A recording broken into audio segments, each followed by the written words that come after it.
మంచిది. క్రీస్తునందు ప్రేమైన వారలారా, ఈనాటి సాయంకాల సమయములో దైవజనులకు, విశ్వాసులకు, పరిశుద్ధులకు, సంఘస్థులందరికీ, క్రైస్తవ సమాజం అంతటికి, ఈ ప్రపంచంలో ఉన్న ప్రజలందరికీ ప్రభువైన యేసు క్రీస్తు దేవుని ప్రశస్తమైన నామములో శుభములు మరియు వందనములు ప్రేమతో తెలియచేయుచున్నాను. ఈ లోకములో ఎవరు బాగు చేయలేని వ్యక్తిని ఎవరు బాగు చేస్తారో మీకు తెలుసా?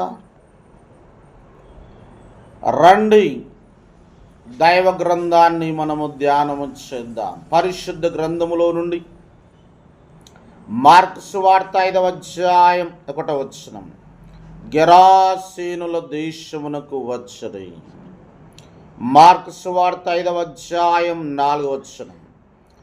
ఎవడును వానిని సాధుపరచలేకపోయెను. గెరాసీనుల దేశములో ఒక వ్యక్తికి దాదాపు 2000 దయ్యములు పట్టాయి. ఆ వ్యక్తిని ఈ లోకంలో ఏ ఒక్కరూ బాగు చేయలేదు. ప్రభువైన యేసు క్రీస్తు దేవుడు ఆ వ్యక్తి దగ్గరికి వెళ్ళి ఆ వ్యక్తిలో ఉన్న దయ్యములను వెళ్ళగొట్టాడు. ఆ వ్యక్తిని ప్రభువైన యేసు క్రీస్తు దేవుడు బాగు చేశాడు, స్వస్థచిత్తునిగా చేశాడు, మంచి జీవితము అనుగ్రహించాడు, అతని స్థితిని మార్చాడు, అతని యందు కనికరపడ్డాడు.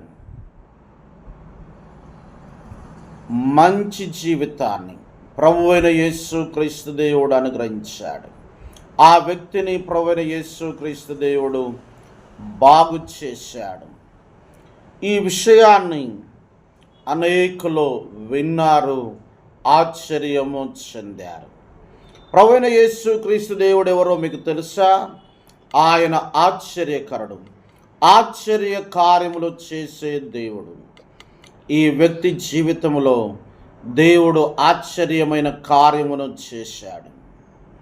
కాబట్టి ప్రియమైన వారలారా, మీ పరిస్థితులు మారాలి అంటే, దేవుడు మీ యందు కనికరపడి మీ జీవితాలను బాగు చేయాలి అంటే, మంచి జీవితము అనుగ్రహించాలి అంటే, రండి ప్రభువైన యేసు క్రీస్తు దేవుని దగ్గరికి.